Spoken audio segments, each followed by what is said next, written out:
Hello everybody, Andy here again. Doing a bit of a family gathering the other day, and we're talking about all the different things that are happening over the next few years, and all the different milestones that have been achieved by different people. For example, next year, busy time ahead for our family. Next year, my father is 90 years old, and it's also my parents' 50th wedding anniversary. The following year, which is 2008, I should reach the grand old age of 50.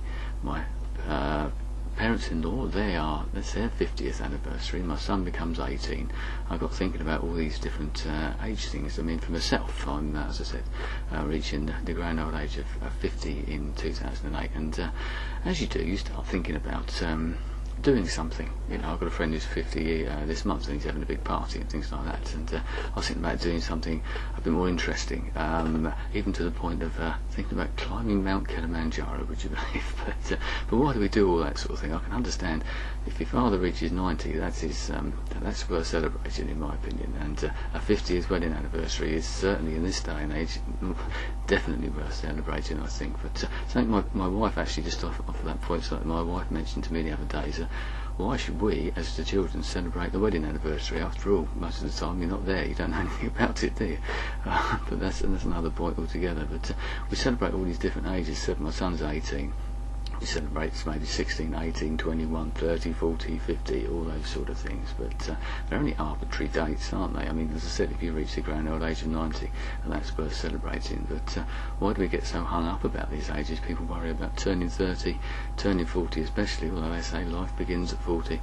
And you get to 50, half a century. Oh, that's not a great achievement in these day and ages, is it? I mean, people tend to feel a bit younger. Health generally, I know, without some unfortunate people, but most of us sort of get to that age, don't we? And is it because we start looking back at that sort of time and wondering about our life, about regrets, whether we've had any? I've certainly had some regrets. I don't know about a few, but certainly a few. I've had some, I know that anyway.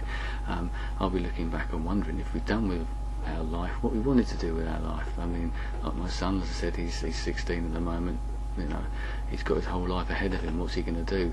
When I was that age, I had no idea, and now I look back and think, did I do the right thing? Did I move in the right path? Maybe that's what you're worried about, that life sort of passed you by a bit, and you're worried about that side of things, which I can understand. But something else I was thinking about, because I know age is all in the mind anyway, but with the different ages, I mean, over here in the UK, for example, say my son's 16 now.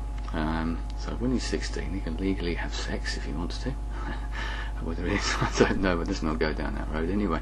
He can smoke now if he wants to.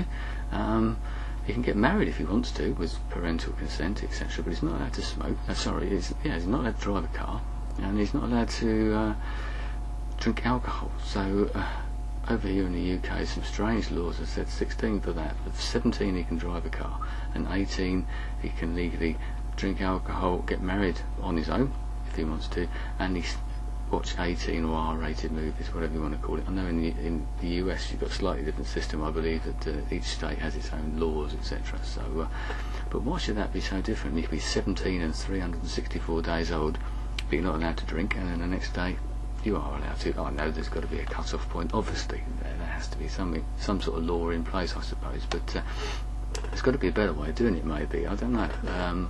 I know people, so my son's age, some of the 16-year-olds he knows are quite sensible guys. You know, they've got their heads screwed on, if you want to put it that. So they're slightly worldly wise, as best as they can be for that age and the limited experience that they've had in that sort of thing. And some of them are still very immature, but they're all allowed to do the same thing. Maybe we should have an interview panel or something.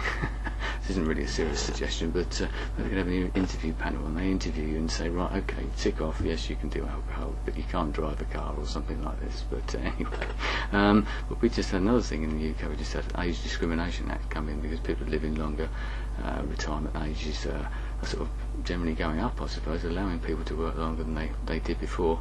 Before, you just reached retirement age and you just wanted to get the hell out of it, I suppose. But pensions and that aren't what they used to be. So people are doing things differently, and now you're not allowed to put down age restrictions on for employment or anything like that.